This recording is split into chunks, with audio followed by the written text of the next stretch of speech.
Yes, dukomeze then tumaze kubona identifiers, so igikurikiyeho ni iki ni reserved words. So reserved words nko twabivuze ni 33 kuri Python.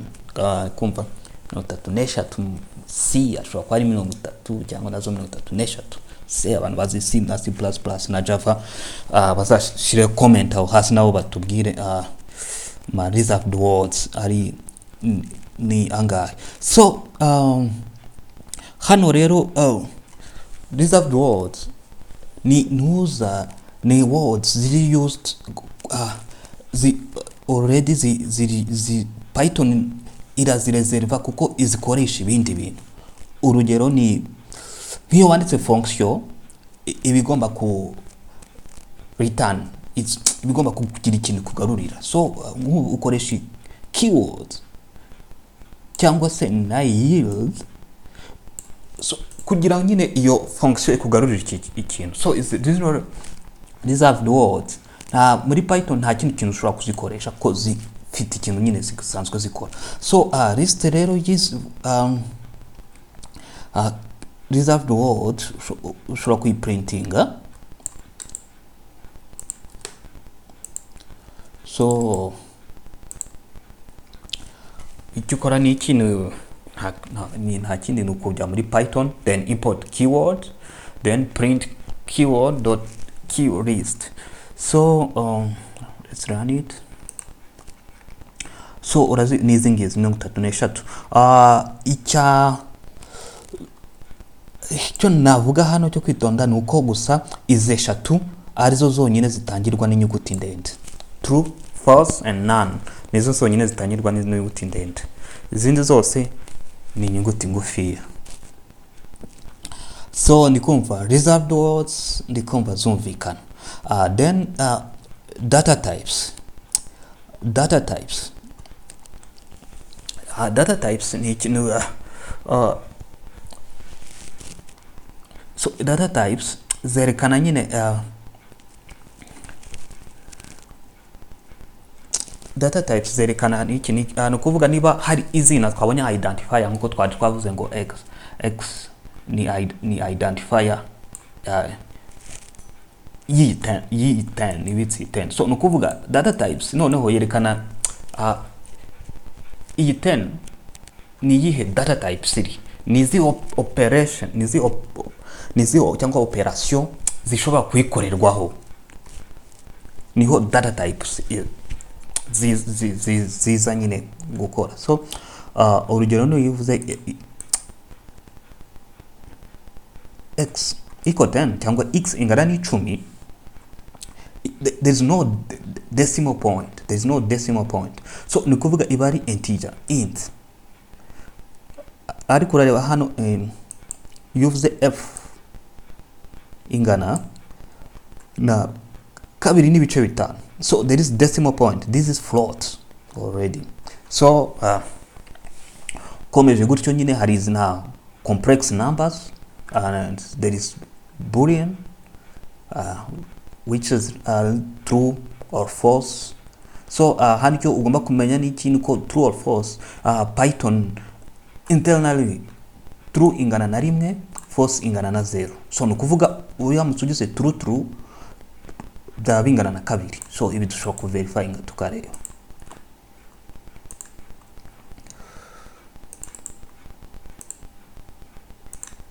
So urabibona true ingana 2 kubera iki? Kubera ko Python internally true ingana na 1. So in the agata ni string.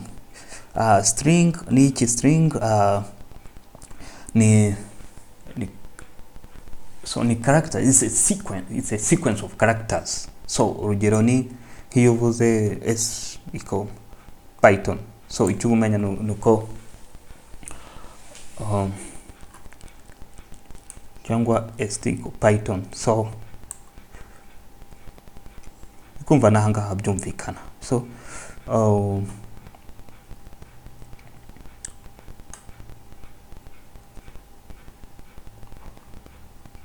So ikindi izindi data types niyo bita bytes. So bytes iyo uvuze ngo byte x, this is immutable ni ukuvuga ntabwo ushobora guhinduka. Iyo wavuze iyo b ntabwo ushobora guhinduka. So however iyo uvuze byte array ni iki? Byte array imeze nka byte but is mutable, ni ukuvuga yo ishobora guhinduka. So izindi ziri important data types ziri important, hari izi itwa list and tuple. So list and tuple nazo lists ni combination of numbers. So list kanaho dukoresha urugero. Iyo mvuze ngo so list hano nshobora no gushiramo wenda inzu. So iyo printing the error. So urabibona iyi niyo bita list. So iyo uvuze rero ngo iri immutable ni ukuvuga ishobora guhinduka. List ushobora kongeramo ikintu cyangwa ugakuramo ikintu. So akaba ariho itandukaniye n'iki na tuple. Tuple ni list ariko iri immutable, ni ukuvuga ntago muri tuple ushobora kongeramo ikintu cyangwa ngo ukuremo ikintu. Set imeze nka list ariko yo ntago ushobora kugira duplicate, ni ukuvuga ntago ikintu gishobora kuzamo kabiri. So hakazamo frozen set yo no ni set ariko iri immutable, ni ukuvuga ntago ushobora kuyihindura. Nicyo bivuze immutable set, ntago ushobora guhinduka. Ni ukuvuga niba ukoze frozen set ukuvuga fs frozen set of s, ntago ushobora kugenda nyuma ngo wongeze guhindura fs.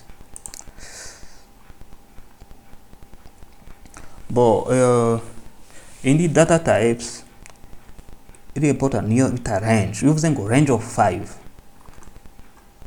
cyangwa range 0 to 9 cyangwa range 0 9 4. Izi ngizi ziri important cyane kubera yuko ni zo bita sequence.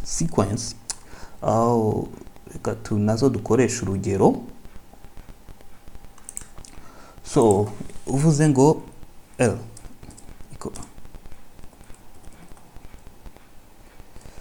range of 5. So ukubona L ifata range kuva kuri 0 kugera kuri 5. Urikubona. So noneho reka tugire hano 0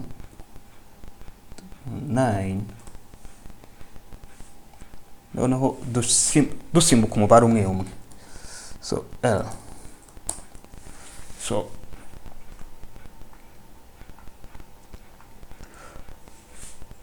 hano ni ukuvuga ubusimbuka umubare umwe. So noneho mu gihe ushaka guprintinga iyo mibare ni biki, niho ukoresha nka for, ukavuga ngo for x in R, then do what?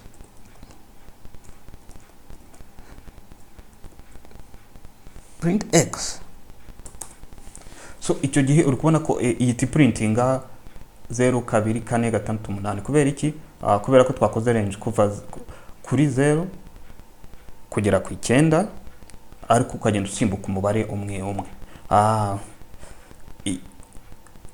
Ikintu tuzabona niko iyo so ndikumva nibe ngibi. So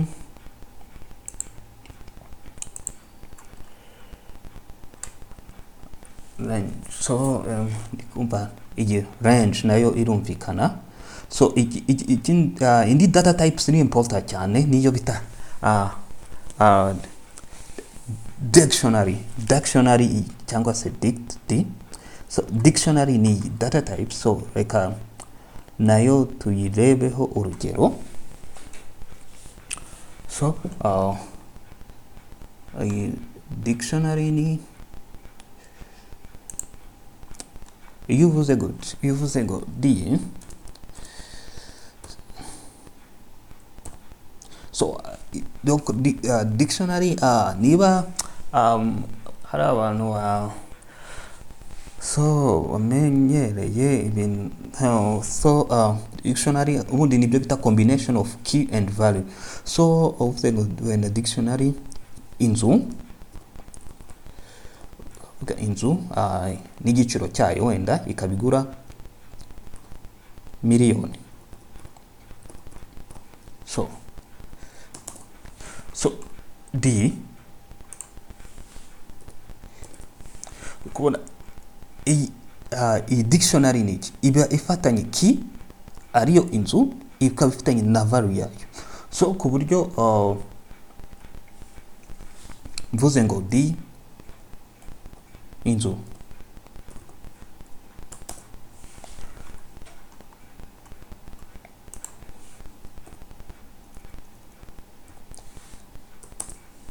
ukubona mvuze ngo D inzu ihita printing a value.